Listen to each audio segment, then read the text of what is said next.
Hello, everyone, and welcome back to another episode of Book Chat. Today we have Matt Hutson from BookMattic. Matt, thank you for coming on the show today. Yeah, thank you very much for having me, Alex. Before we dive into your book Instagram, could you tell us a little bit about yourself and your professional background? I've been living in Indonesia for the past 9 years. I originally came over here as an English teacher. I'm originally from Portland, Oregon, in the US. And so I've been teaching for the past 9 years. So teaching has been part of my life for quite some time now. But I didn't start reading regularly until I was like 2015. So that's kind of the point in my life where I decided, well, maybe I don't just have to teach English. I can also try to incorporate my love for reading into a side hustle. And so for the past 5 years, I've been building up BookMattic, launched a website, and recently launched an online course which focuses on the development of your reading skills and actually how to apply the knowledge from the books you read. So it's a really cool project, really cool side hustle that I'm working on, and it's still teaching, right? So creating all the videos and uh, helping out the individual clients through email and through voice calls that we do on a weekly basis. So it's really exciting to be able to get out into the classroom and build up my own business. And that's one of the purposes of reading these nonfiction books is building out yourself. And so that's what I've discovered over the past 9 years of working. My love for teaching and my love for reading. Yeah, it's awesome that you're combining, that love for teaching, that love for reading together, and what you're doing with BookMattic is really cool. And so you mentioned around like 2015, you really started getting into reading. Was there like a certain book that really got you, like, changed your life or had a big impact on you? Like, what happened that year? Yeah, it's really cool because the first book that I picked up was this one right here, Second Chance by Robert Kiyosaki, which is really well known for Rich Dad Poor Dad, which I'm sure almost every single person has read that reads a whole lot of nonfiction books. So this one right here, it's very similar to Rich Dad Poor Dad. It focuses on the finances and the mindset it takes to be rich. He even explains about his rich dad and his poor dad in this book. I would call this one kind of like the sequel to Rich Dad Poor Dad, like the updated version. He wrote this one in 2015. So it really opened up my eyes to uh, the mindset of a rich or wealthy person and how to grow as a person, all the different opportunities that are available out there for us. I think it was a really good choice to pick this one first. And the reason why I picked it is because I had heard of Robert Kiyosaki before. So I was like, oh, might as well go with this one, see what this book can do for me. I wasn't expecting much, but then I got a whole lot. And it started the lifelong learning process. Wow, that's pretty cool. Like, I've read Rich Dad Poor Dad, but I haven't read Second Chance that you just mentioned. And just reading Robert Kiyosaki's first book had a big impact on me, so I can imagine it had a huge impact on you as well. And it's pretty cool that that book, got you into reading, kind of changed the trajectory of your life. And then, Yeah. like 2015, you got into reading. What inspired you kind of take the next step and start your book Instagram? Yeah, so I originally started sharing like short book reviews on Facebook in 2015, right when I started reading these nonfiction books. I, just took a little picture, or actually, I didn't even take a picture. I just like took one of those pictures off of Google, and posted it up on Facebook.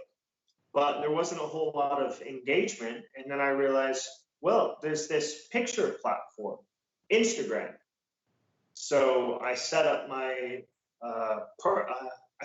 personal account first. I started posting books there, but there wasn't a whole lot of engagement because I was mixing my personal life with my book life, and that wasn't doing so well. So I decided to create BookMattic Instagram, and that's where it really started to take off. And actually, that wasn't even until 2017 that I created the BookMattic Instagram account.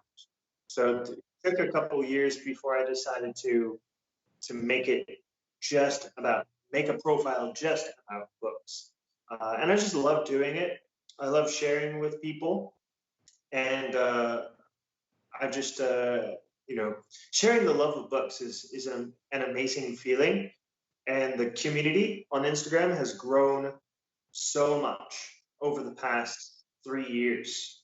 So many more people are sharing about books. So just continuing to do this, building up the Instagram profile is a really fun thing to do, for Yeah, sure. yeah, it's a cool hobby to have, especially when you see how many people now are more involved in like the book community, especially on Instagram, where it was just like a platform about posting your vacation pictures. Now it's a platform about posting, what books you're reading and what you learn, and it's pretty cool to see that shift towards more educational content.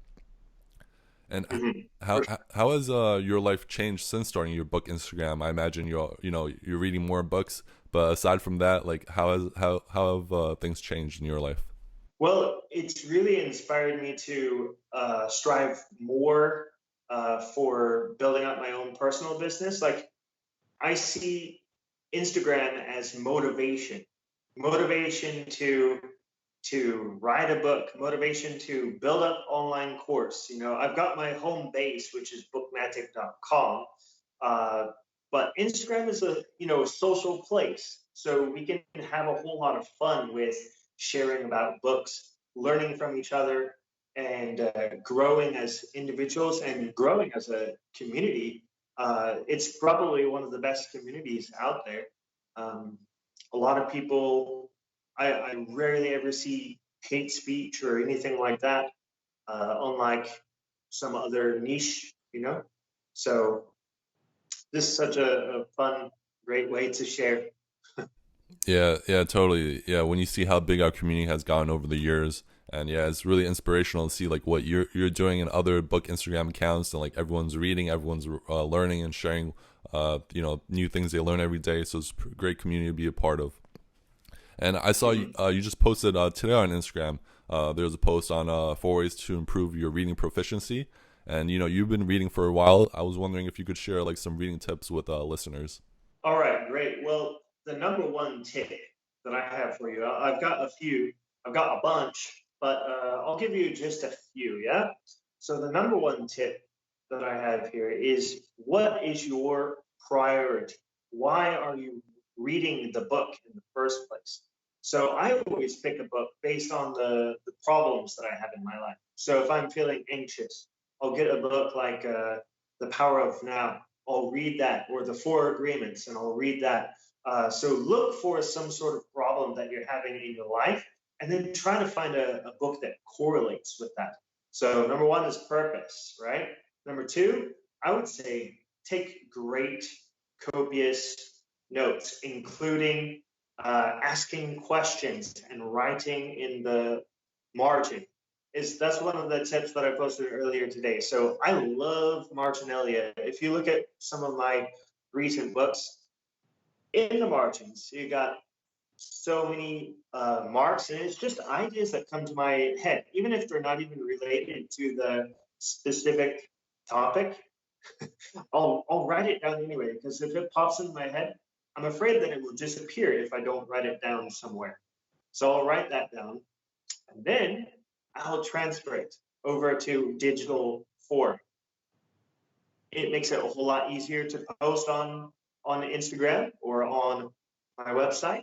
If you have it in digital format, it makes it a whole lot easier to review your notes. So I highly recommend not only keeping it in your books or even a notebook, but keeping it in digital format. Yeah. So there's three great tips for you. Yeah, that's wonderful, and yeah, it's great to transfer your notes into digital platforms, so that way, yeah, it's easier to write articles and like kind of connect your ideas as well. And I noticed you have a lot of books behind you, and I know you've read a lot of books. Can you share maybe one or two books that like you didn't enjoy or that didn't live up to the hype? Because one thing I always say is like, just because one person loves a book, it doesn't mean another person loves a book. So I was wondering if you could share like some books you may have not enjoyed as much, or contrary popular opinion. Sure, sure. I've got a couple. I've got like three, but I'll just share two. Yeah. So one that came out, I think it was just last year or earlier this year, was by Malcolm Gladwell, "Talking to Strangers." And to be honest, I didn't finish the book because I felt like it was wasting my time. I felt like there were other better books on the topic. It's called, yeah, "Talking to Strangers." I thought I didn't mention it, but yeah. So that one just, it felt like it did not go deep enough into the topic of how we talk to strangers and uh, how to understand strangers. There's a whole lot better book out there called The Laws of Human Nature by Robert Greene, which really dives deep into the human psyche and how we can deal with each other.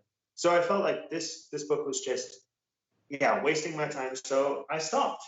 It's one of those few books that I stopped, and I've stopped several other books before because of that same reason. It just wasn't so good match for me. And you want to hear the second book? Yeah, cool. So the second book is, we got the physical copy, is Infinite Game by Simon Sinek. Now, this one, it's got some good quality, it's got some good stuff, but I felt like it was just a repeat with a different title of Start With Why. It, it just, it's very important to have an infinite mindset. I definitely agree with that, but the book didn't do too much else for me except for that. And also having a rival, what's it called? Equal rival. I forgot the title that he calls it in the book, but that was also very valuable. So I did get a few gems, but other than that, though, just, yeah, it didn't hit strong with me. Yeah, it's For funny sure. you mentioned those two books. Yeah, I've for Malcolm Gladwell's book, I heard mixed reviews. I heard the audiobook was better, but also yeah, I started reading it as well and kind of didn't like fall in love with it because yeah, it wasn't really about how to talk with strangers. It was a little bit more like about different stories. And for Simon Sinek's book, one common theme I'm hearing from a lot of readers is that he kind of gets one idea and just like repeats it throughout the book. So if you like understand the main concept by the first, two stories, you don't really have to read the rest of the book because it's a bit repetitive. So that's interesting that you mentioned those two. Uh, Yeah. so let's go in like the opposite direction. What are maybe two or three books that you loved or that had like a huge impact on your life that you would recommend that people should read?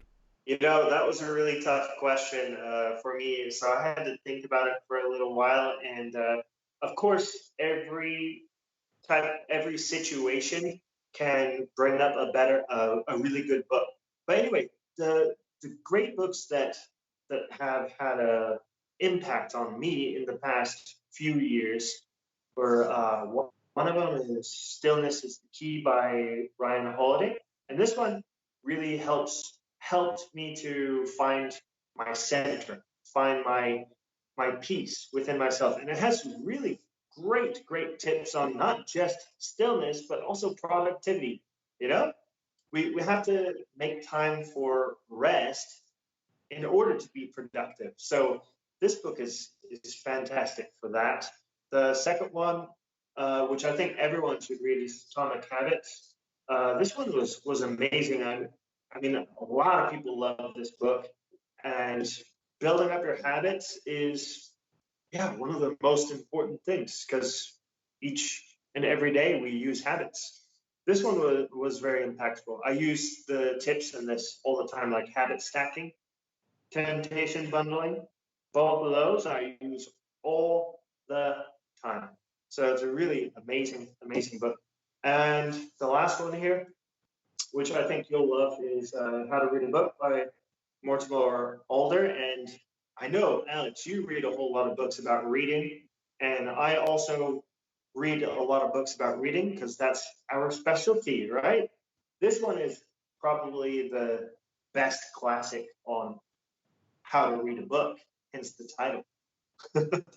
So really, really, really, if you want to get better at reading, read this book.